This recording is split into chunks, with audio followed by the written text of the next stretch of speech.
Captain Elias Ford maneuvered his rugged terrain rover over the crest of a hill, the sun of Novaterra casting long shadows behind him.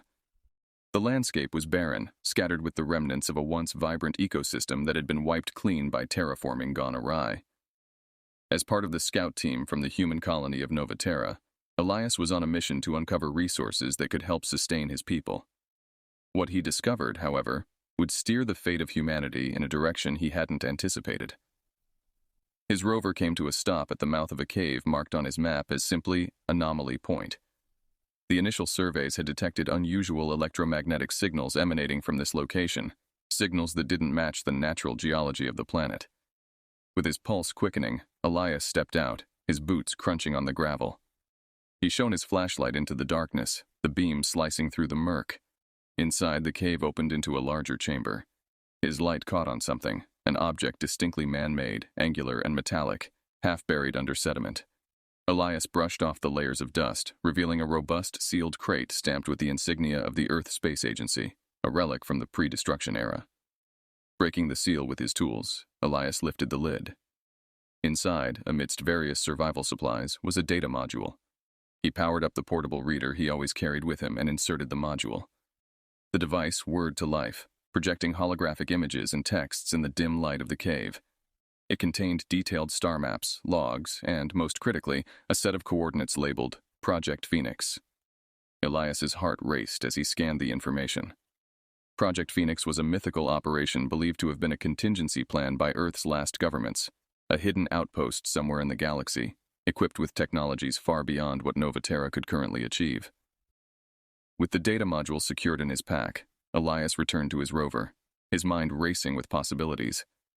This discovery could lead humanity back into the stars, to reclaim their lost heritage and perhaps confront the Galactic Council that had once sought their end. He ignited the rover's engine, glancing once more at the cave that had hidden Earth's secrets. It was time to bring this knowledge back to his people, to decide their next move in the vast chessboard of the galaxy. As he drove back to the colony, the sun dipped below the horizon, and the stars began to twinkle into existence.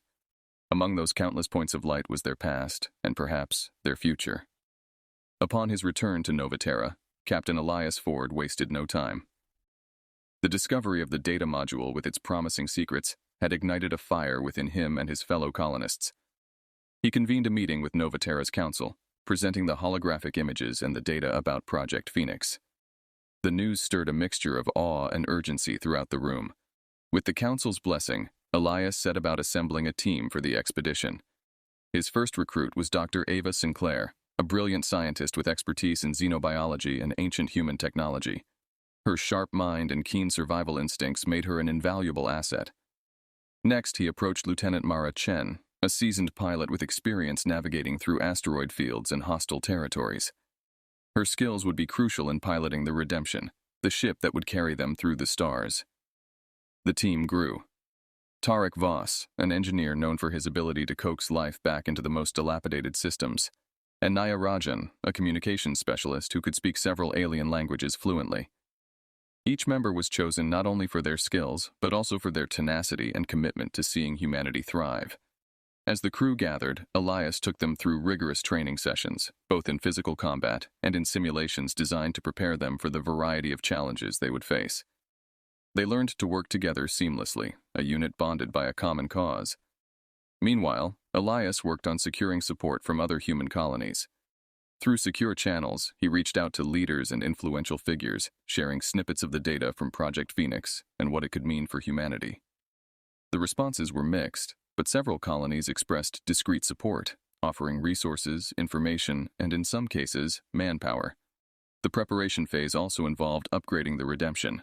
Tarek and his team worked tirelessly, installing enhanced shield generators, faster engines, and experimental weaponry that some of the colonies had developed in secret. The ship was to be their lifeline, carrying them across potentially hostile space to the coordinates provided by Project Phoenix. As the departure day approached, Elias felt the weight of their task. They were not merely explorers or survivors. They were the vanguard of a new human dawn, possibly the architects of their race's resurgence. He looked at the faces of his crew during their final briefing. They were ready as one could be for the unknown. The Redemption powered up, its engines humming with restrained power. The crew took their positions, their faces set with determination. With a final check, Elias gave the order, and the ship slipped from Novaterra's orbit, embarking on a journey that could alter the course of human history. As the stars blurred into streaks of light, the silent expanse of space awaited them, a vast field of possibilities stretching out infinitely before them. The Redemption cut through the void of space, its engines a steady thrum in the background as it navigated towards the distant coordinates of Project Phoenix. Captain Elias Ford monitored their progress from the bridge, his eyes often drifting to the star map that displayed their course. The journey was not just a traverse through space, but also a dive into the unknown stretches of the galaxy, parts uncharted and full of potential dangers.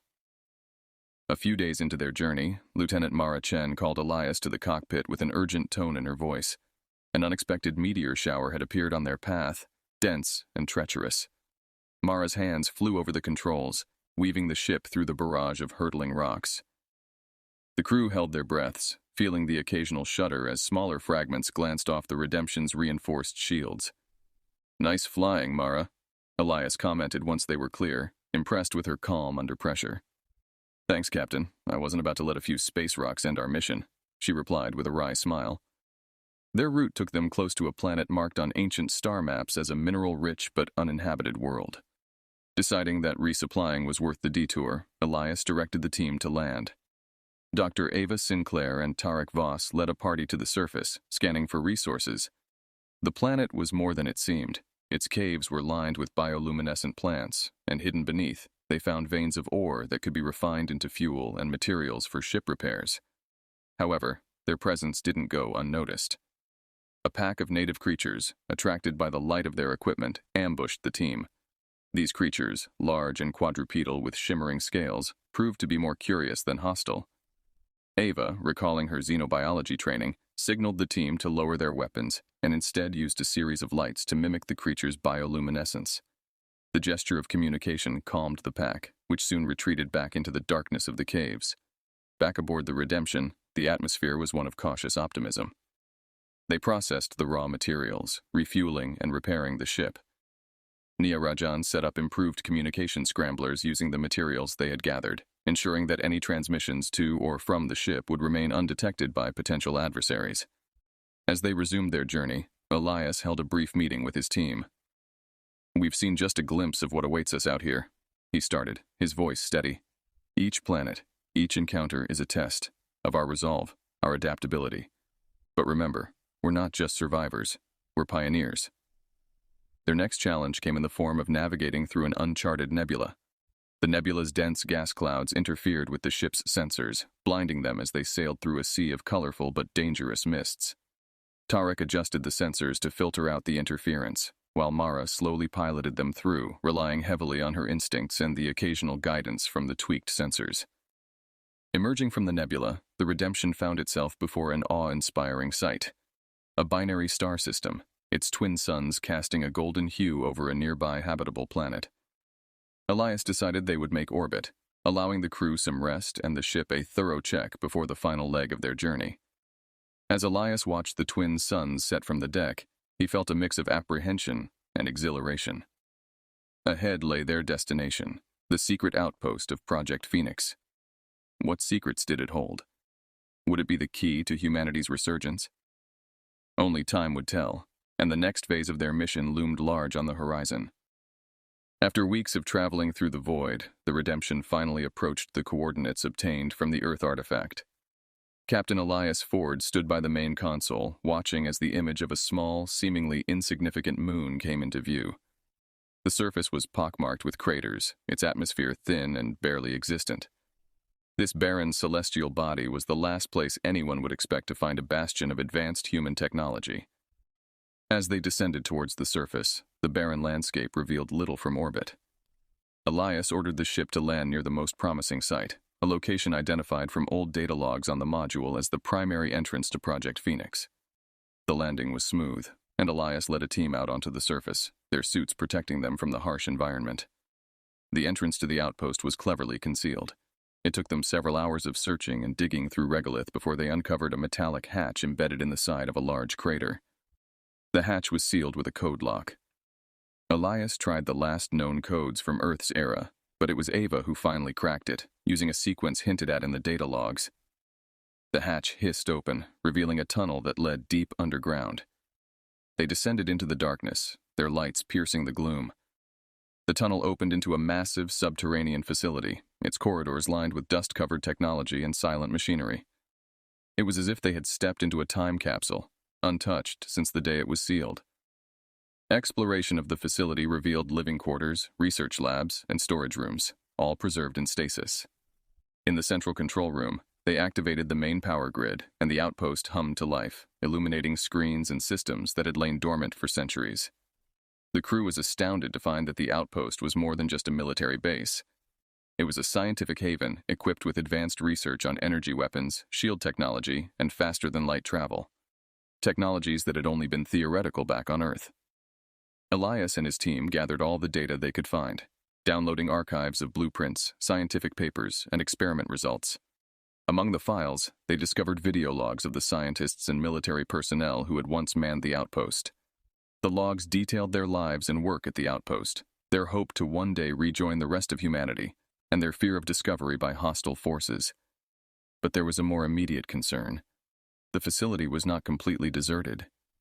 Deep within its bowels, they encountered descendants of the original crew, humans who had adapted to their underground existence. These people were initially wary of the newcomers, but shared stories of their forebears who had survived the destruction of Earth and fled to this hidden sanctuary. Elias spoke with their leader, an elderly man named Corin, who explained how they had managed to sustain a small community through recycling technology and hydroponic farming. They were the guardians of the outpost, waiting for a time when they could reconnect with other human survivors and reclaim their place in the galaxy. Recognizing the importance of unity, Elias forged an alliance with Corin and his people. They agreed to share their knowledge and resources, combining their strengths for the betterment of all human remnants scattered across the stars. As they prepared to leave the outpost, now with new allies and a treasure trove of information, Elias felt a profound sense of accomplishment and hope. The secrets uncovered here could indeed lead to a resurgence of human civilization. They returned to the Redemption, ready to face whatever challenges lay ahead, armed with new technologies and the unbreakable spirit of humanity. Back aboard the Redemption, Captain Elias Ford convened a meeting with his crew and their new allies from the outpost. The central table was strewn with holographic projections of the advanced technologies they had uncovered. The mood was one of intense focus and barely contained excitement as they discussed the implications of their discoveries. Dr. Ava Sinclair was particularly fascinated by the data on quantum field manipulators, a technology that could potentially allow for shield systems far superior to anything currently known. She explained to the group how this could change defensive tactics in space warfare, giving them a significant advantage. Meanwhile, Tarek Voss and some of the outpost's engineers were poring over blueprints for energy weapons that could be retrofitted onto the Redemption. The designs were intricate, requiring precise fabrication that would push their existing equipment to the limits. However, the potential firepower these weapons promised made the endeavor worthwhile. Nia Rajan worked closely with her counterpart, Joran, an outpost communication expert, to integrate their advanced encryption methods with the Redemption's systems. This upgrade would secure their communications against any eavesdropping by the Galactic Council or its sympathizers. As they delved deeper into the archives, they uncovered disturbing revelations about Earth's destruction. The Galactic Council had perceived the technological advancements of humanity as a threat to their hegemony. A coalition within the Council had orchestrated the attack on Earth, aiming to cripple human civilization and prevent what they saw as an inevitable rise to power that could disrupt the balance of the galaxy. The weight of this truth hardened Elias's resolve. "We were not just abandoned," he addressed the group, his voice steady and commanding. "We were betrayed, and for centuries we've been scattered and suppressed, thinking we were alone in this fight. But no more. With this technology, and more importantly, with each other, we can claim our place in the galaxy as equals, if not more." With new allies and advanced technology at their disposal, the crew began preparations for what they knew would be coming. An inevitable confrontation with the Galactic Council. They trained rigorously, mastering the new weapons and defensive systems. Simulation drills became part of their daily routine, each member of the crew and their new outpost friends learning to operate the equipment and tactics that would be needed in battle. Amidst the preparations, Elias also focused on diplomacy. He reached out, through secure channels, to other human colonies, and even some non-human civilizations that had also suffered under the Council's policies. Many were hesitant, but the promise of new technology and a unified front against a common oppressor slowly won them allies. The Redemption itself underwent significant modifications. The hangar bay buzzed with activity as workers installed new energy cannons and reinforced the hull with composite materials derived from the outpost's reserves. The ship was transforming, no longer just a vessel of exploration, but a beacon of human resilience and defiance. As they neared the completion of their preparations, Elias looked over his crew and their new partners, seeing a diverse group united by a common cause. They were ready to not just defend themselves, but to challenge the very forces that had sought their extinction. This was the dawn of a new era for humanity, one that would begin with their return to the galactic stage, not as victims, but as formidable contenders. With the Redemption fully retrofitted and the crew well versed in the use of their new technology, Captain Elias Ford knew it was time to enact their plan. The meeting room buzzed with a charged energy as he laid out the final strategies on the holographic display. Each face, human and allied, reflected the gravity of their impending actions. Today, they would begin their voyage back to the galactic core, the heart of the Galactic Council's domain. Elias opened the session, projecting confidence. Our goal is not merely to survive, but to assert our right to exist as equals in this galaxy. We've been underestimated and overlooked for too long. He pointed to the map, indicating their first target, a strategic fuel depot located on the edge of Council territory. Capturing it would cripple the enemy's logistics and give the rebellion a fighting chance. Lieutenant Mara Chen, responsible for piloting the ship into battle, reviewed their approach tactics. The depot was heavily guarded, but with the outpost's advanced cloaking technology now integrated into the Redemption, they had the element of surprise. We'll slip in undetected, disable their communications, and strike fast, she explained, detailing each maneuver with precision. Tarek Voss chimed in with the technical details. The energy weapons are calibrated. They can cut through the depot's shields before they have time to react. Once we breach their defenses, we deploy ground forces to secure the station. His team nodded, understanding their critical role in the operation. Dr. Ava Sinclair and her science team were tasked with disabling the depot's automated defense systems. Using a virus developed from the outpost's archives, they planned to temporarily cripple the enemy's security protocols, providing a window for the assault team to take control. Timing will be everything, Ava noted. The virus will only give us minutes before they can manually override the system. Communications specialist Nia Rajan and her counterpart Joran were prepared to handle all outgoing and incoming transmissions. Once we strike, we'll broadcast our success across all channels, Nia stated. It's time the galaxy sees that humanity is not just alive, but a force to be reckoned with. As the briefing concluded, Elias gathered his team for final words. What we do today will echo throughout the galaxy. We fight not just for revenge, but for our future. Let's show them what we're made of. The Redemption set course for the fuel depot. As they neared their target, the crew took their positions, each member focused and ready. Mara engaged the cloaking device, and the ship disappeared from view, a ghost moving through space towards its prey. As they arrived, everything proceeded as planned. The depot loomed large in their view screens, unaware of the threat in their midst. On Elias's command, Ava unleashed the virus, and Mara maneuvered them into attack position. The energy weapons fired, slicing through the depot's shields with ease. Explosions rocked the station as Tarek's teams followed, breaching the hull and pouring into the facility. The battle was intense, but swift. The element of surprise gave them a significant advantage, and within hours, the depot was under their control. As they secured the area, Nia broadcasted their victory, sending a ripple across the star systems. Messages of support and offers of alliance began to flood in, sparking hope and fueling the growing rebellion. With their first victory secured, the crew of the Redemption prepared for the next phase of their mission. Each success brought more challenges, but also more allies, as their crusade for justice and equality gained momentum. Elias watched his crew, proud of their courage and unity. They were no longer fugitives running from shadows. They were warriors stepping into the light, leading the charge for a new era. The success at the fuel depot had ignited a firestorm across the galaxy.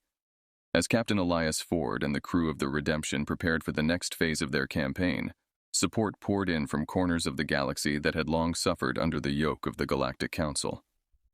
With a growing fleet of Allied ships, Elias knew their next move had to be bold and decisive. They set their sights on a crucial military hub, one that would significantly weaken the Council's operational capabilities. Elias convened his leaders in the strategy room, the air thick with anticipation and resolve. This hub is the key to their sector command. Taking it will disrupt their chain of command and give us a foothold to push further, he explained, pointing to the holographic display of a fortified space station orbiting a contested planet. Lieutenant Mara Chen reviewed their approach, now commanding a small fleet of mixed human and alien vessels. We'll split into 3 squadrons. One will feint an attack on their perimeter defenses to draw their fleet out. The second will strike their shipyards, and the third, which I will lead with the Redemption, will go straight for the hub. Tarek Voss had upgraded the fleet's weaponry with the outpost's advanced tech. Our new plasma torpedoes have a faster reload cycle and increased range. They'll give us the edge we need in a prolonged engagement, he assured the team. Dr. Ava Sinclair's role was crucial. Her team had developed a new shielding algorithm that could adapt to incoming fire, significantly enhancing their defensive capabilities. We'll need to stay within formation to maximize the effectiveness of the shield network, she instructed the fleet's engineers. As the battle commenced, the feint squadron engaged the Council's defensive ships, drawing them away from the hub. Simultaneously, Mara led her squadron in a high-speed blitz towards the main target. The shipyards erupted in chaos as the second squadron executed their strike, crippling the enemy's reinforcements. The scene was chaotic, a maelstrom of plasma fire and evasive maneuvers. Mara kept the Redemption on a steady path through the barrage, her eyes locked on the space station ahead. As they closed in, Elias gave the order, and Tarek unleashed a barrage of plasma torpedoes. The station's shields flickered and failed under the onslaught. Boarding parties from various ships, including the Redemption, launched in synchronized waves, breaching the station in multiple locations. Elias led one of the teams, cutting through resistance and securing critical control points. The fighting was fierce, but the tide turned as word of their initial successes spread through the ranks of the station's defenders, many of whom were reluctant conscripts of the Galactic Council. Nia Rajan, broadcasting live feeds of their assault and its objectives, helped sway several units to cease fire and stand down, tipping the balance further in their favor. After hours of intense combat, the station was secured. Elias stood in the command center, overlooking the operations deck, now under their control. "Secure all sections and treat the wounded, ours and theirs," he commanded, his voice a calm amid the storm of victory. The capture of the military hub was more than a strategic victory, it was a symbol. It showed the galaxy that the Galactic Council was not invincible, and that the forces of freedom were a growing power. Celebrations were muted, however, as the cost of the battle was high, with many brave souls lost from every species in the Alliance. As the dust settled, Elias knew that this victory was just another step in their long struggle. The Galactic Council would retaliate, but now humanity and their allies were better prepared, their resolve hardened by their hard-won successes. They were no longer fighting for survival, but for their rightful place in the galaxy. The victory at the military hub marked a turning point in the galactic struggle for freedom. With the Galactic Council reeling from their losses, Captain Elias Ford and the Coalition forces pressed their advantage, liberating system after system. Each battle, each skirmish brought them closer to their ultimate confrontation with the core worlds of the Council. Elias knew the final battle would be the most formidable, yet it was essential to end the tyranny once and for all.